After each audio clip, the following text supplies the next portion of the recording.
Hello friends, welcome to channel bull track. दोस्तों, जून का महीना बाजार के लिए काफी अच्छा रहा। निफ्टी ने करीब 735 पॉइंट्स का गेन दिया मंथ ऑन मंथ और हमारा टारगेट भी नहीं मीट हुआ। आइए थोड़ा देखते हैं कि बाजार में क्या हो रहा है। आइए सबसे पहले हम आपको एफआईआई और डीआईआई का मंथली स्टैटिस्टिक्स दिखाते हैं। पहले आइए एफआईआई की बात करते हैं। अगर आप एफआईआई का डेटा देखें तो मार्च के महीने में इन्होंने हेवी सेलिंग की थी 62,000 करोड़ की। अप्रैल के मंथ में भी इन्होंने करीब 7,000 करोड़ की सेलिंग की थी। मई के महीने में हालांकि आपको फिगर पॉजिटिव दिख रही है, लेकिन इस मंथ में एफआईआई ने हिंदुस्तान लीवर की एक बहुत बड़ी ट्रांजैक्शन की थी। अगर आप उस ट्रांजैक्शन को निकाल दें तो एफआईआई मई के महीने में भी नेट सेलर बनते हैं और उनकी करीब नेट सेलिंग 10,000 करोड़ की बनती है। तो मई के महीने में अगर आप देखें तो एक तरीके से एफआईआई नेट सेलर रहे। अब अगर जून में देखें तो जून में एफआईआई ने करीब 22,000 करोड़ का मार्केट में इनफ्लो किया, लेकिन इसमें से एक बहुत बड़ा चंक रिलायंस के राइट्स इशू और कुछ और क्यूआईबी और आईपीओज में गया। तो इस अमाउंट का करीब आधा जो है प्राइमरी मार्केट में गया। तो अगर उसको निकाल दें आप, फिर भी जून के महीने में एफआईआई नेट बायर बनते हैं। जुलाई के महीने में अभी तक एफआईआई नेट सेलर बने हुए हैं। वहीं अगर हम डीआईआई की बात करें तो पिछले कुछ महीनों में वो कुछ खास नहीं कर रहे हैं, ना तो मेजर बाइंग कर रहे हैं और ना ही मेजर सेलिंग कर रहे हैं। तो एक तरीके से वो शांत बैठे हुए हैं। अगर हम अप्रैल से जून तक के पीरियड को कंसीडर करें तो उसमें डीआईआई ने करीब 6,000 करोड़ की सेलिंग की है। वहीं अगर आप पिछले 3 महीनों में एफआईआई का डेटा देखें तो उन्होंने करीब 30,000 करोड़ की नेट बाइंग की, लेकिन अगर उसमें से एचयूएल और रिलायंस और अदर आईपीओस को निकाल दें तो वो एक तरीके से नेट सेलर बन जाते हैं। तो आप देखिए कि डीआईआई और एफआईआई दोनों पिछले 3 महीने में नेट सेलर रहे। अगर हम 2020 की बात करें, यानी कि अब तक के पूरे साल की बात करें, तो एफआईआई ने करीब 22,000 करोड़ की सेलिंग अभी तक की हुई है और वहीं डीआईआई ने करीब 32,000 करोड़ की नेट बाइंग अब तक की है। तो अगर हम इंस्टीट्यूशनल इनफ्लोज का देखें तो एक तरीके से उन्होंने नेट इनफ्लो 10,000 करोड़ का अब तक इस साल में किया है। इसके बावजूद भी अगर आप देखें तो निफ्टी अपने ऑल टाइम हाई से करीब अभी भी 15% नीचे है। तो ध्यान रहे, नेट इनफ्लोज होने के बावजूद भी निफ्टी अभी तक नीचे है। अब मैं आपसे एक और डेटा पॉइंट शेयर करता हूं। 1 अप्रैल 2020 को निफ्टी करीब 8200 के लेवल के आसपास था। वहीं 30 जून को निफ्टी 10,300 के आसपास था।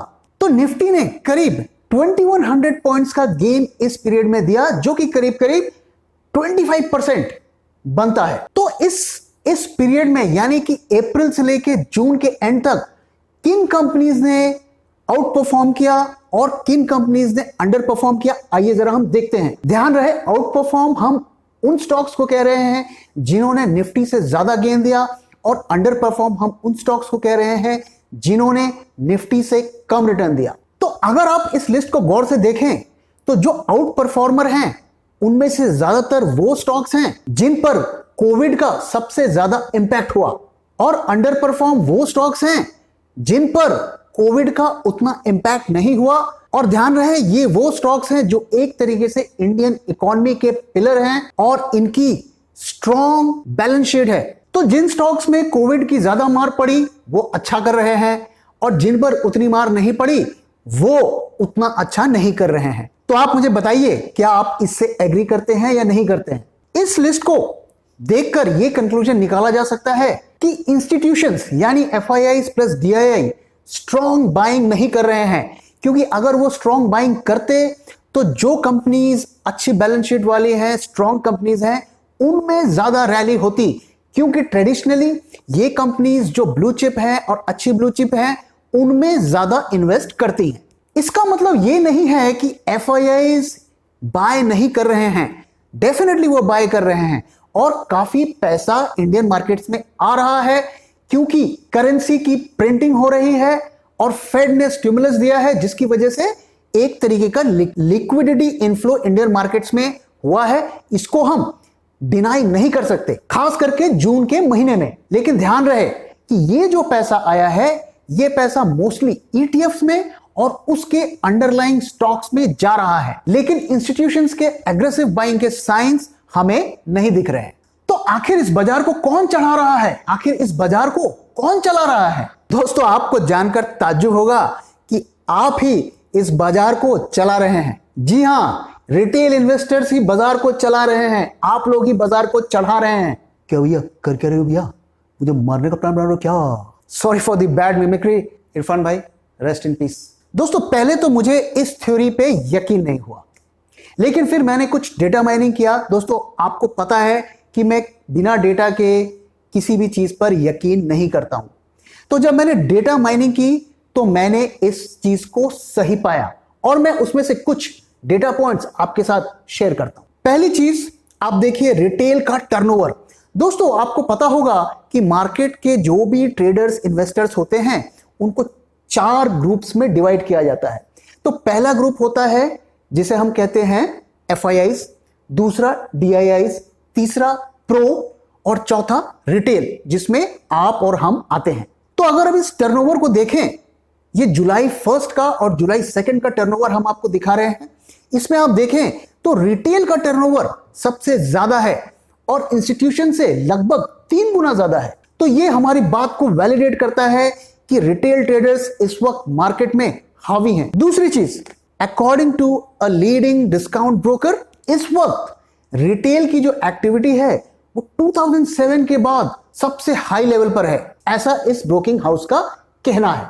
दोस्तों, आपको याद करना चाहिए कि 2007 के बाद क्या हुआ था। आगे इस ब्रोकिंग हाउस का कहना है कि ज्यादातर जो ट्रेडर हैं या मार्केट में काम करने वाले हैं इन दिनों, वो फर्स्ट टाइम इन्वेस्टर या ट्रेडर हैं, और इनकी वजह से जो ब्रोकिंग हाउस का टर्नओवर है वो 40 to 50% बढ़ा है इन दिनों। उन्होंने यह भी बताया कि पिछले 4 महीनों में उन्होंने करीब 10 लाख ट्रेडिंग अकाउंट्स खोले हैं, और ज्यादातर ये लोग टियर 2, टियर 3 सिटीज के हैं। तो आखिर सडनली ये रिटेल वॉल्यूम इतना कैसे बढ़ गया? इसके पीछे क्या कारण हो सकते हैं?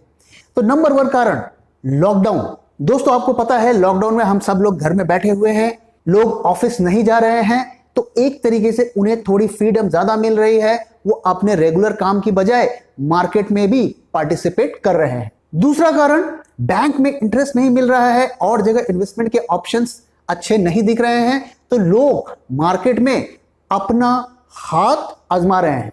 तीसरा, स्टॉक्स में करेक्शन हो रहा है, उन्हें लगता है कि सस्ते दरों पे वो स्टॉक खरीद लेंगे, कभी ना कभी बढ़ जाएंगे और वो पैसा बना लेंगे। और ये सिर्फ इंडिया में ही नहीं हो रहा है, बाकी देशों में भी यही पैटर्न देखने को मिल रहा है। और इन कैटेगरी के ट्रेडर्स, इन्वेस्टर्स को रॉबिनहुड ट्रेडर्स या इन्वेस्टर कहा जा रहा है। यहां पर मैं आपको एक छोटी सी सलाह देना चाहता हूं। दोस्तों, आपने देखा होगा क्रिकेट में जब तक बैट्समैन को बॉल की एक तगड़ी चोट नहीं लगती है, वो धुआंधार बैटिंग करता है, बिना डरे खेलता है। लेकिन एक बार जब उसे चोट लग जाती है और वो घायल हो जाता है, उसके बाद अक्सर देखा गया है कि उसका क्रिकेट कैरियर खत्म हो जाता है। यही रूल बाजार में भी लागू रहता है। जब तक आपको बाजार एक सदमा नहीं देता है, एक चोट नहीं देता है, आप कॉन्फिडेंट इन्वेस्टर या ट्रेडर की तरह ट्रेड करते हैं, और जब बाजार आपको वो चोट दे देता है तो आप थोड़े ज्यादा समझदार, थोड़े ज्यादा कॉशियस बन जाते हैं। तो जो लोग नए हैं, फर्स्ट टाइमर हैं, उन्हें मेरी सलाह रहेगी थोड़ा संभल के चलें। तो ये रॉबिनहुड इन्वेस्टर्स या ट्रेडर्स हैं जो ना फंडामेंटल्स देखते हैं ना टेक्निकल्स देखते हैं।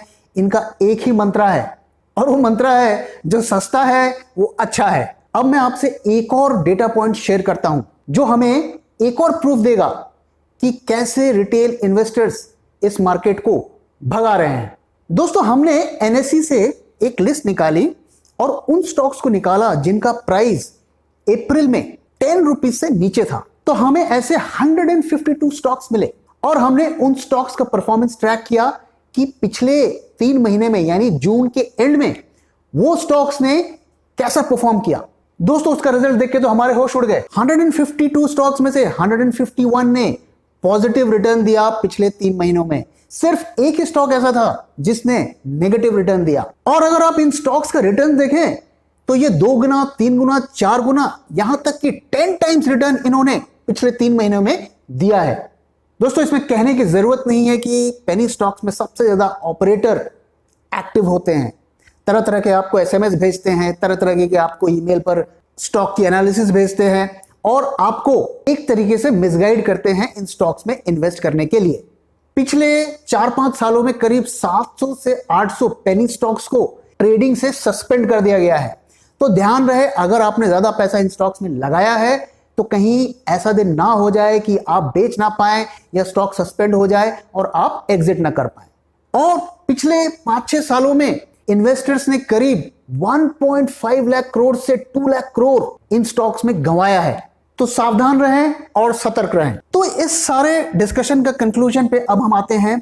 तो इसका कंक्लूजन क्या है? नंबर 1, इस रैली को आज की डेट में रिटेल ट्रेडर्स भगा रहे हैं या बढ़ा रहे हैं, स्पेशली फर्स्ट टाइम इन्वेस्टर्स या ट्रेडर, और वो बिना सोचे समझे खरीद रहे हैं, बिना फंडामेंटल, बिना टेक्निकल एनालिसिस के। दूसरा, बीटन डाउन स्टॉक्स में ज्यादा रैली हो रही है कंपेयर टू अच्छे और फंडामेंटली साउंड स्टॉक्स के। Idea is an example. तीसरी चीज, ध्यान रखें, जो जितना ज्यादा चढ़ता है वो उतना ही ज्यादा गिरता है। What goes up must come down. दोस्तों, एक बात और ध्यान में रखें कि जब भी बड़ा क्रैश होता है, उस क्रैश होने से कुछ हफ्ते या कुछ महीने पहले रिटेल का पार्टिसिपेशन अलार्मिंग लेवल तक बढ़ जाता है। एक और साइन जो क्रैश से पहले हमें देखने को मिलता है, वोलेटिलिटी, यानी बाजार में बहुत ज्यादा उतार चढ़ाव हमें देखने को मिलता है। तो दोस्तों, क्या आप मेरे इस एनालिसिस से सहमत हैं? अगर हैं तो बताइए, और अगर सहमत नहीं है तो भी हमें बताइए। आपके फीडबैक का हमें इंतजार रहेगा। तो दोस्तों, इसी के साथ वीडियो को यहां पे रैप अप करता हूं। आशा करता हूं आपको ये वीडियो पसंद आया, और अगर पसंद आया है तो वीडियो को लाइक करें, अपने दोस्तों के साथ शेयर करें और हमारे चैनल को सब्सक्राइब करें। So thank you very much for your time दोस्तों। फिर मिलेंगे किसी और वीडियो में।